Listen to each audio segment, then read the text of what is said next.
ونعوذ بالله من شرور أنفسنا ومن سيئات أعمالنا من يهده الله فلا مضل له ومن يضلل فلا هادي له وأشهد أن لا إله إلا الله وأشهد أن محمدا عبده ورسوله. أما بعد فإن خير الحديث كتاب الله وخير الهدي هدي محمد صلى الله عليه وسلم وشر الأمور محدثاتها فإن كل محدثة بدعة وكل بدعة ضلالة وكل ضلالة في النار. فأعوذ بالله السميع العليم من الشيطان الرجيم. بسم الله الرحمن الرحيم. إنا أنزلناه في ليلة القدر وما أدراك ما ليلة القدر. ليلة القدر خير من 1000 شهر تنزل الملائكة والروح فيها بإذن ربهم من كل أمر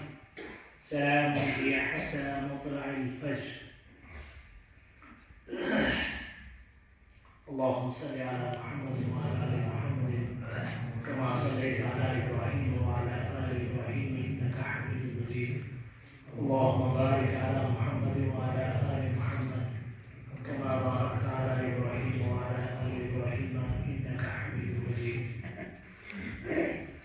ماہ مبارک رمضان المبارک اپنے سفر کے تیسرے اور آخری پڑاؤ پر پہنچ چکا ہے۔ 2 عشرے گزر چکے۔ پہلے عشرے میں جو ذوق اور شوق اور جو حاضری مسجد میں اور جو حیبت مسجدوں کے ساتھ وابستہ دیکھی گئی، دوسرے عشرے میں اس میں کسی حد تک اس محلال کمزوری اور پسماندگی آپ نے خود دیکھی، اور اس حوالے سے ایک گفتگو پہلے آپ سے کی جا چکی ہے۔ آج تیسرے عشرے کی ابتدا ہے، اور تیسرے عشرے کی ابتدا بھی اس لیلہ مبارکہ سے ہے کہ جو اللہ کے علم کے مطابق ممکن ہے کہ لیلۃ القدر ہو۔ اور بہرحال ہمیں تو حکم دیا گیا ہے کہ ان 5 راتوں میں 21ویں، 23ویں، 25ویں، 27ویں اور 29ویں میں اس رات کو ڈھونڈنا ہے۔ بلکہ کامل ترین صورت یہ ہے کہ اس پورے ہی عشرے میں اپنے آپ کو کمر بستہ کیا جائے۔ جناب محمد رسول اللہ صلی اللہ علیہ وسلم مبارکہ ہے کہ اذا كان العشر الآخر من رمضان شد مئزره وأيقظ أهله، کہ جب یہ رمضان مبارک کا آخری عشرہ آتا تو ان کی ساری راتوں کو اللہ کے رسول صلی اللہ علیہ وسلم جاگنے کا اہتمام فرماتے اور کمر بستہ ہو جاتے اور گھر والوں کو بھی جگائے رکھتے۔ تو کامل صورت یہ ہے کہ ان سارے ایام کی، ان ساری راتوں کا خیال رکھا جائے، ان کی پابندی کی جائے۔ لیکن کم از کم یہ جو طاق راتیں ہیں، ان راتوں کے سلسلے میں خصوصی اہتمام ہونا چاہیے۔ اللہ رب العالمین نے اس رات کے سلسلے میں خصوصی طور پر جس سورت کو نازل فرمایا وہ آپ کے سامنے تلاوت کی گئی۔ اللہ رب العالمین نے فرمایا اِنَّا أَنزَلْنَاهُ فِي لَيْلَةِ الْقَدْرِ، بے شک ہم نے اس کو یعنی قرآن کریم کو لیلۃ القدر میں نازل فرمایا ہے۔ گویا رمضان اور قرآن یہ ایک دوسرے کے ساتھ لازم اور ملزوم ہے۔ یہ مہینہ قرآن کے جشن کا مہینہ ہے، قرآن کے نزول کا مہینہ ہے، قرآن کے دور کا مہینہ ہے، اور اس اعتبار سے اس کی بڑی اہمیت ہے کہ جب نبی مکرم جناب محمد رسول اللہ صلی اللہ علیہ وسلم کو اللہ تعالیٰ نے نبوت سے سرفراز فرمایا تو پھر اس قرآن کریم کے نزول کی بھی یہ ترتیب ہوئی کہ اسے لوح محفوظ سے آسمان دنیا پر اس لیلۃ القدر میں نازل فرمایا گیا، اور پھر اس کے بعد 23 سال 5 مہینے کے پورے عرصے کے اندر تھوڑا تھوڑا کر جناب محمد رسول اللہ صلی اللہ علیہ وسلم اس قرآن کریم کا نزول مکمل کیا گیا۔ تو اس اعتبار سے یہ قرآن کریم کا مہینہ اور قرآن کریم کی رات ہے یہ، اور یہ بہت عظیم نسبت ہے اس کو۔ اسی لیے اللہ نے فرمایا اِنَّا أَنزَلْنَاهُ فی لیلۃ القدر، بے شک ہم نے اس کو لیلۃ القدر میں نازل فرمایا ہے۔ لیلۃ القدر کا مطلب کیا ہے؟ قدر و منزلت والی رات، عزت و رفعت والی رات، مقام اور مرتبے والی رات۔ اور قدر کا ایک لفظی معنی تنگی بھی ہوتی ہے، تو اس اعتبار سے بعض اہل تفسیر میں نے کہا ہے کہ اس کو تنگی کی رات اس لیے کہا گیا ہے کہ اللہ تعالیٰ کے اتنے فرشتے اللہ تعالیٰ کی رحمتوں اور بخششوں اور مغفرت کے پیغام کے ساتھ اس دنیا میں چپے چپے پہ پھیل جاتے ہیں کہ یہ زمین تنگ پڑ جاتی ہے۔ تو اس اعتبار سے اِنَّا أَنزَلْنَاهُ فِي لَيْلَةِ الْقَدْرِ وَمَا أَدْرَاكَ مَا لَيْلَةُ الْقَدْرِ، آپ کو کیا خبر کہ لیلۃ القدر کیا ہے؟ لیلۃ القدر خیر من الف شہر، لیلۃ القدر 1000 مہینوں سے بہتر ہے، 1000 مہینوں سے بہتر ہے۔ 1000 مہینے جو لگ بھگ 84 سال بنتے ہیں، اس سے بہتر ایک رات کی عبادت ہے۔ اور یہ اللہ تعالیٰ کا اس امت محمدیہ پر خصوصی احسان ہے۔ پچھلی امتوں کے تذکرے میں آپ نے پڑھا ہوگا کہ حضرت نوح علیہ السلام کی عمر کے سلسلے میں کہ 1000 سال تک لگ بھگ ان کی عمر ہوئی، چونکہ دعوت کی زندگی ان کی 950 سال کی ہے، تو کم از کم یہ مان کے چلیے کہ 1000 سال ان کی عمر، اور بعض اہل تفسیر نے ان کی عمر 1300 سال تک بھی لکھی ہے۔ تو اور اس کے بعد گویا پچھلی امتوں کے لوگوں کی عمریں بہت بڑی تھی، تو اس امت محمدیہ کی عمر کا تناسب جو اوسط اللہ کے رسول نے فرمایا کہ اعمار امتی ما بین 60 الی 70، کہ میری امت کے لوگوں کی عمریں 60 اور 70 کے درمیان ہوئی۔ تو اس اعتبار سے یہ امت جو عمر کے اعتبار سے دوسری امتوں سے کم ہے، تو اللہ تعالیٰ نے ان راتوں کے ذریعے ان کو ایک ایسی عبادت دے دی کہ ان راتوں کا اگر وہ احیاء کریں، اس میں جاگ جائیں، اپنے رب کو منا لے جائیں، تو گویا وہ پچھلی امتوں کے اعمال کے برابر ہو سکتے ہیں۔ تو إِنَّا أَنزَلْنَاهُ فِي لَيْلَةِ الْقَدْرِ وَمَا أَدْرَاكَ مَا لَيْلَةُ الْقَدْرِ لَيْلَةُ الْقَدْرِ خَيْرٌ مِّنْ أَلْفِ شَهْرٍ تَنَزَّلُ الْمَلَائِكَةُ وَالرُّوحُ فِيهَا بِإِذْنِ رَبِّهِم مِّن كُلِّ أَمْرٍ۔ فرشتے، اور نہ صرف یہ کہ فرشتے بلکہ فرشتوں کے سردار روح الامین سید الملائکہ سیدنا جبریل علیہ السلام اور تمام فرشتے اللہ تعالیٰ کا حکم لے کر اس آسمان دنیا سے زمین پر نزول فرماتے ہیں، اور سلام ہی حتی مطلع الفجر، اور یہ سلامتی کا پیغام جو ہے لیے ہوئے آتی ہے طلوع فجر تک کے لیے۔ تو یہ وہ رات بہت اہمیت والی رات ہے، بڑے مقام و مرتبے والی رات ہے، اور اس رات کے ایک ایک لمحے کو اللہ تعالیٰ کی رضامندی میں صرف کرنے کی ضرورت ہے۔ اللہ کے رسول صلی اللہ علیہ وسلم نے فرمایا تھا، جب اس رات کی اہمیت کے بارے میں فرمایا تو فرمایا فیہا لیل خیر من الف شہر، اس میں ایک ایسی رات ہے کہ جو 1000 مہینے سے بہتر ہے، اور فرمایا کہ اس رات میں جو وَلَا يُحْرَمُ مِنْ خَيْرِهَا إِلَّا مَحْرُومٌ، کہ اس رات کی خیر سے اور اس کی برکتوں سے وہی محروم رہے گا کہ جو ازلی محروم، جو ازلی محروم ہے وہ اس رات کی برکتوں سے محروم رہے گا۔ اور بعض اہل علم نے اس محروم کے لیے مغبون کا لفظ استعمال کیا ہے کہ وہ آدمی کے جو سراسر گھاٹے میں، سراسر خسارے میں۔ آپ تصور کیجئے کہ دنیا میں ایسا کوئی آفر، کوئی تجارتی آفر یا کوئی اس طرح کا کوئی آپ کو کوئی پیکیج دیا جائے کہ آپ جو ہے وہ کتنے کے 10-12 گھنٹے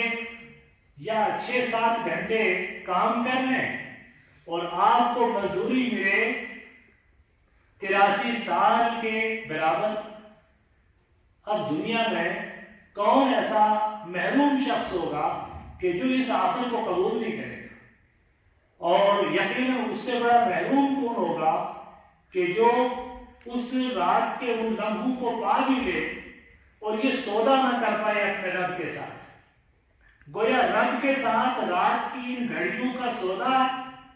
دے دے اپنے 6-7 گھنٹے، اور لے لے 84 سال، 6-7 گھنٹے دے دے اور 84 سال لے لے۔ کتنی بڑی آفر ہے،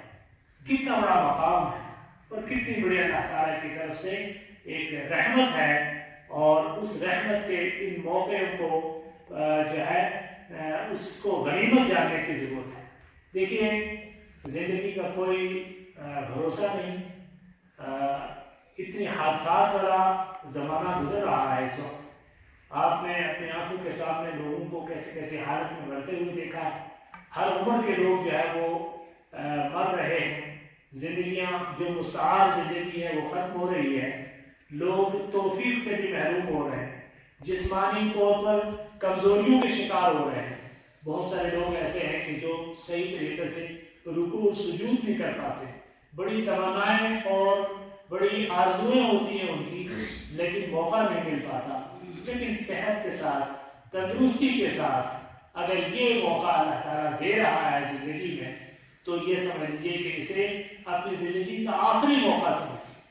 اسے اپنی زندگی کا آخری موقع سمجھ کر اس رات میں بھی اور اس کے بعد آنے والی راتیں جو ہے ان راتوں کو غنیمت جان کر ان راتوں میں جاگنے کا اہتمام کیا کرنا ہے۔ کون کون سی عبادتیں ہیں اس رات کے لیے خاص طور سے؟ اللہ کے نبی جناب محمد رسول اللہ صلی اللہ علیہ وسلم نے فرمایا من قام لیلۃ القدر ایمانا واحتسابا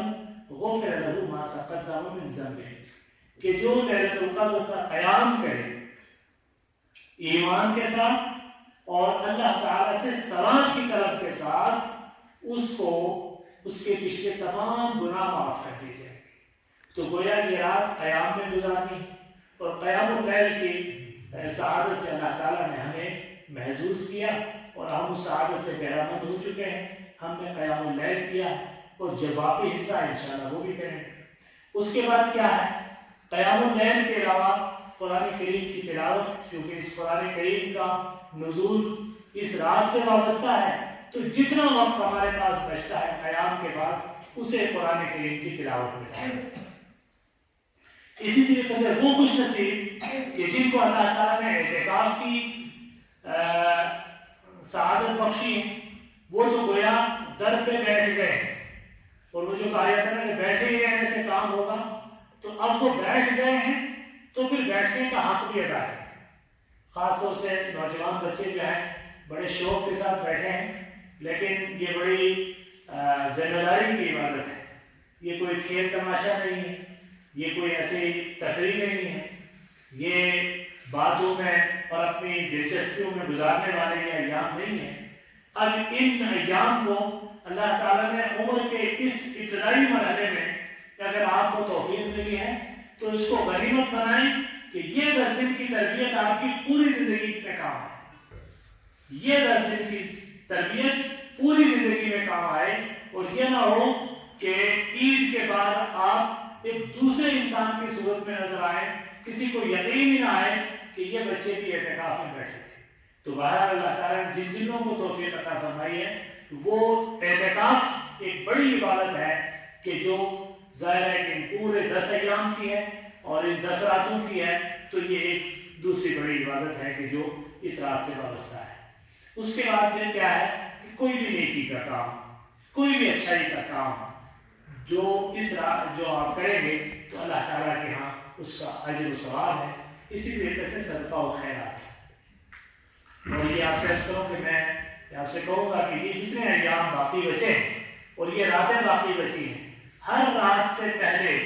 اس رات کو شروع ہونے سے پہلے آپ کچھ نہ کچھ صدقہ و خیرات ضرور کر کے آئیں۔ کوئی صلہ رحمی کریں، کسی قریبی رشتہ دار، کسی عزیز، کسی ضرورت مند جو آپ کی نظروں میں ہے، اور پورے سال کہ جس کے ساتھ صلہ رحمی کا آپ کو موقع نہیں ملا ہے، وہ آپ کا کوئی چچا زاد بھائی ہو سکتا ہے، آپ کا کوئی خالہ زاد بھائی ہو سکتا ہے، آپ کا کوئی پھوپھی زاد بھائی ہو سکتا ہے، آپ کی کوئی خالہ ہو سکتی ہے، آپ کی کوئی پھوپھی ہو سکتی ہے، آپ کا کوئی بھائی ہو سکتا ہے، زندگی کی دوڑ میں آپ سے پیچھے رہ جانے والا آپ جیسا کوئی ایک انسان ہو سکتا ہے۔ ذرا اس تک پہنچیے، اور اس تک پہنچنا گویا اللہ تعالیٰ تک پہنچنا ہے، اللہ تعالیٰ کی رضامندی تک پہنچنا ہے۔ اس تک کچھ پہنچا کے پھر رب کے دربار میں آئیے، اپنے والدین کے پاس جائیے، اپنے والدین کو خوش کر کے ان سے کچھ اچھی بات کر کے ان سے کچھ دعائیں لے کر پھر رب کے دربار میں آئیے، پھر دیکھیے کہ انداز اللہ تعالیٰ کی طرف سے اجابت کا کیا ہوگا۔ تو گویا اس دربار میں حاضری کے لیے کچھ آداب بھی، ان آداب میں صلہ رحمی بہت بڑا عادت ہے، ان آداب میں صدقہ و خیرات بہت بڑا عادت ہے، اور کہیں نہیں تو یہ آپ کے مسجد کے پاس یہاں صندوقیاں لگی، مسجد کے لیے کچھ دیجیے، مدرسے کے لیے کچھ دیجیے۔ تو اس اعتبار سے خیر کے جتنے راستے ہو سکتے ہیں، جہاں تک آپ کی نگاہ جاتی ہے وہاں کچھ نہ کچھ۔ اور میں آپ سے نہیں کہتا کہ آپ بہت زیادہ ناخن اڑا دیں، جو آپ کی توفیق ہے، جتنی آپ کی جیب میں ہے، جتنا آپ آسانی کے ساتھ دے سکتے ہیں وہ دے کر پھر اس رات میں آئیے، تو یقیناً انشاءاللہ اللہ تعالیٰ بہت شکور ہے۔ اس کے صفتوں میں سے ایک، اس کے اسماء میں سے ایک اس شکور کی ہے۔ اللہ تعالیٰ بڑی شکر گزاری کرتا ہے، وہ بندے کی دی ہوئی چھوٹی سے چھوٹی نیکی کو اور چھوٹے سے چھوٹے صدقے کو اللہ تعالیٰ بہت بڑا درجہ دیتا ہے۔ تو اس اعتبار سے یہ رات بہت انداز کی عبادتوں کو ساتھ لے کر آئی۔ پھر اس رات میں بہت دعائیں کیجیے، اس رات میں بہت دعائیں کیجیے۔ آئندہ انشاءاللہ جو موقع ملے گا اس میں دعاؤں کے سلسلے میں بھی گفتگو ہوگی۔ بہرحال دعاؤں کے سلسلے میں خصوصی طور پر یہ ہے کہ دعا کرنے سے پہلے مکمل طور سے اپنے آپ کو دعا کے لائق بنا لیجیے،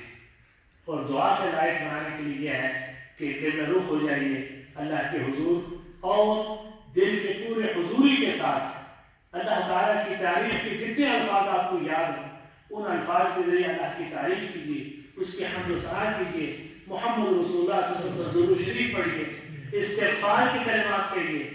اور خاص طور سے سید الاستغفار اللہم انت ربی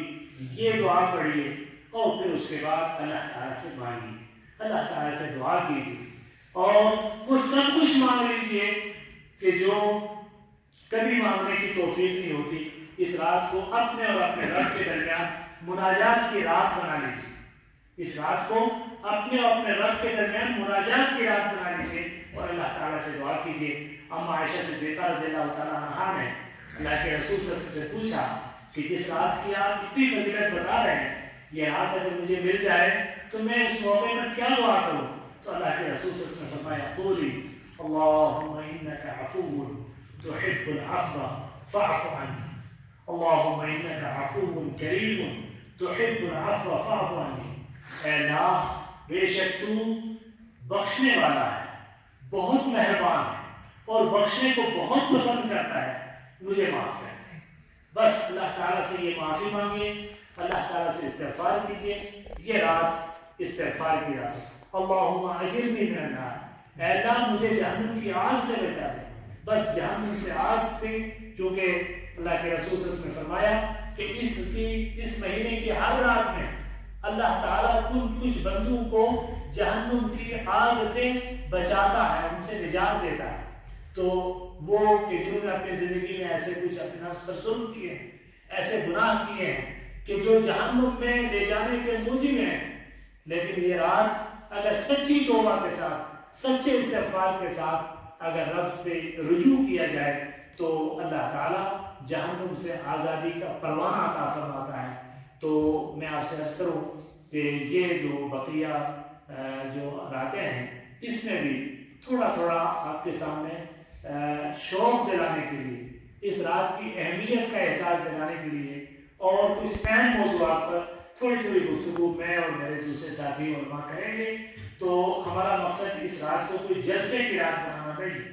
اور نہ ہی یہ زیادہ پسندیدہ ہے کہ اس کو جلسے قرار دیا جائے۔ یہ کچھ تھوڑی سی گفتگو ہے، اور اس گفتگو کو بھی ہم اللہ تعالیٰ کے حضور اس کے تقرب کے لیے پیش کرتے ہیں، اور اس کے بعد پھر آپ سے یہ گزارش کریں کہ باقی جو وقت ہے اس کو انسانی طور پر آپ عبادت پہ لگائیں، اس میں تلاوت بھی ہے، اس میں مزید نوافل بھی پڑھ سکتے ہیں، اور اس میں جو ہے وہ دعا اور مناجات اور یہ سب چیزیں باقی رات میں بھی آپ کریں گے۔ تو انشاءاللہ وطر جو ہے وہ 3 بجے ہم وطر کے لیے دوبارہ حاضر ہوں گے۔ جو لوگ مسجد میں رہنا چاہیں وہ مسجد میں پڑھیں، اگر کسی کو گھر جانا ہے اور وہ گھر میں بیٹھ کے عبادت کرنا چاہے تو آپ گھر بھی جا سکتے ہیں، لیکن میں آپ سے یہ توقع کروں گا کہ یہاں باہر کھڑے ہو کر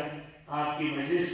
یا آپ کا یہاں کوئی جرگہ نہ لگے جیسے عام طور پر بچے کرتے ہیں، بلکہ خاموشی کے ساتھ جو لوگ مسجد میں بیٹھ کے عبادت کرنا چاہیں وہ مسجد میں بیٹھ جائیں، اور جو لوگ گھر جانا چاہیں تو گھر بھی جا کے عبادت کر سکتے ہیں۔ بہر اللہ تعالیٰ سے دعا ہے کہ اللہ تعالیٰ اس رات کی ہمیں قدر کرنے کی توفیق عطا فرمائے، اور یہ رات ہماری زندگی کو میں ایک بڑی تبدیلی لے کر آئے، اور یہ رات رب کی رضامندی والی رات ہو جائے، یہ رات توبہ و استغفار والی رات ہو جائے، یہ رات ہمارے نصیب کو بدلنے والی رات ہو جائے، یہ رات ہماری محرومیوں کو ختم کرنے والی رات بن جائے، یہ رات ہماری بدنصیبیوں کو ختم کرنے والی رات بن جائے، یہ رات ہمارے مقدر کا سورج لے کر آئے، یہ رات ہمارے لیے بخشش کا پروانہ لے کر آئے،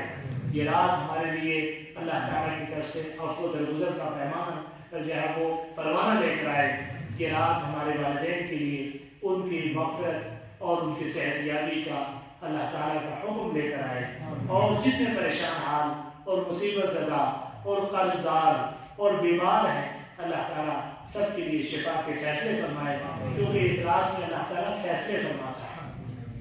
یہاں تقدیریں بدلتی ہیں۔ میں آپ سے عرض کروں کہ اللہ تعالیٰ نے انسانوں کی جو تقدیر لکھی ہے اس کی